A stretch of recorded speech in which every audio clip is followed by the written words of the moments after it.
You will be affected by mental health disorders, so prepare to improve your life quality, maybe even save a life. This topic feels unimportant until it affects you or your loved ones. Through McQueen mental disorders, their consequences, treatments, etc. will be discussed in this video. Because mental health can feel too abstract, physical health analogies will be used. To better understand, you can make and even comment your analogies. How pop culture portrays people with mental disorders is very, very misleading. It is much rarer being aggressors and much more often being victims, taken advantage of, such as how Whitesnake uses McQueen's mental disorder and even disregards his life. I have to say I'm quite fond of you, McQueen. If you were to come across my enemy when you're moving about this prison, you'd be sure to get rid of them for me like a true friend. I have to make you see. This pale snake son of a is only using you. He's taking advantage of your broken heart. We can see that McQueen is in an exaggeratedly poor mental state. Sadly, the cause for it is widespread. The World Health Organization estimates that mental or neurological disorders will affect 1 in 4 people in the world at some point in their lives, with roughly 450 million individuals currently struggling with the condition. And although McQueen is on the very severe end of the spectrum, we cannot ignore the statistics. Nearly 800,000 people each year worldwide end their lives. It is the second leading cause of death in 15 to 29-year-olds. In McQueen's case, we see the inciting incident of his downward spiral. I was just doing some cleaning. Huh? I was in my apartment, cleaning and oiling my shotgun. Somehow, a shell had gotten itself stuck in the gun's barrel. It was an accident! My room was on the 10th floor. That's when a woman jumped from the 11th floor in an attempt to kill herself. It's a matter of luck.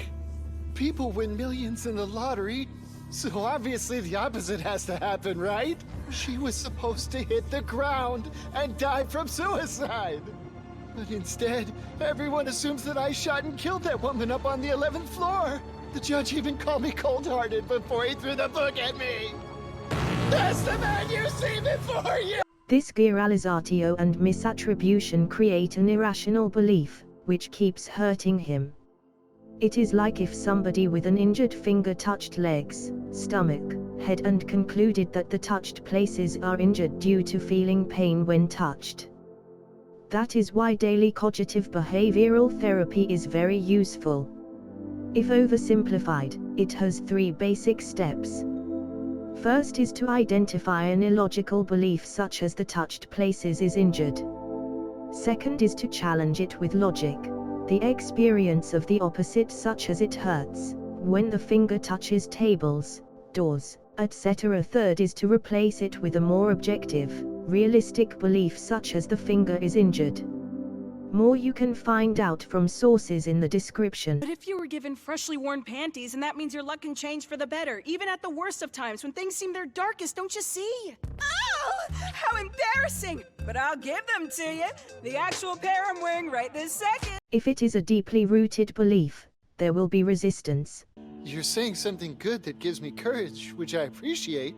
But maybe you're using all those fine-sounding words because you're trying to save yourself, right? Well, that's part of it. See, you're acting like you care, but you're actually just trying to calm me down for the moment. The words you speak are not sincere. And relapse. I'm fully awake now. I really owe you everything for saving my life. I swear I'll repay you for your kindness one day. Oh, I couldn't just sit back and let you do it. You don't have to worry about... What the hell? That is why doing it daily and with trusted people increases effectiveness. Rapid mood swings are one of the signs of mental disorder. That is why one moment a person can be happy, but the other feels so down, even causing self-destructive behavior. Due to usually being emotionally driven and sustained, the decision often is spontaneous and perception of it changes after cooling off.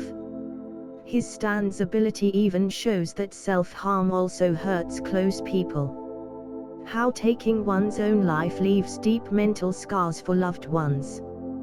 We also see him openly crying, which is somewhat good, because expressing emotions is a step toward processing them, and in a supportive environment it might attract help. Much worse is to hold everything in and not get help, facing alone a raid boss-worthy opponent. It is as if somebody constantly walked with a broken leg to hide the injury. Reasons for it are multiple, such as overestimating one's capabilities, like believing that they have unbreakable bones or super healing factor, underestimating the problem, like thinking that it is just a strain and soon will be over, shame and negative self-talk, like being a victim of an accident makes that person a very inferior human. In the episode, we can even hear examples of these fears. You're truly evil and a misanthrope, aren't you? You worm your way through this world with no animosity, and worst of all, you don't even think you're causing anyone any trouble.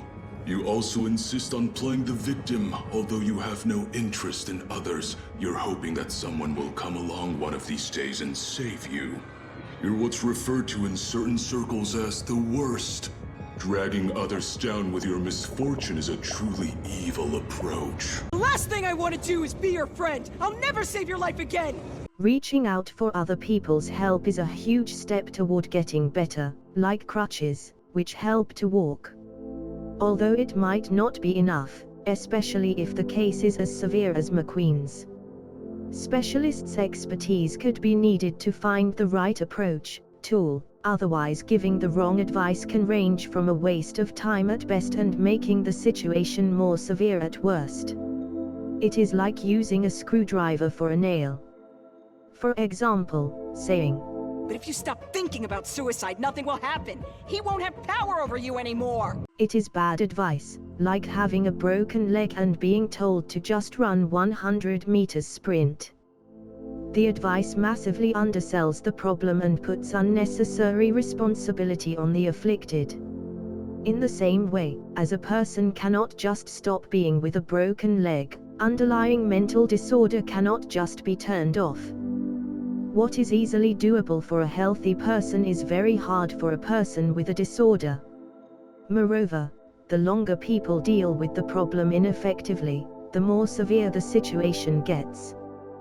One thing is to walk a few seconds with a broken leg, but totally different for years. You're hoping that someone will come along one of these days and save you.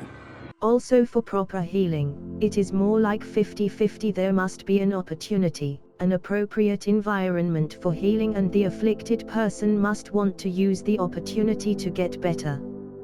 To sum up, pop culture and outdated beliefs distort the perception of mental health.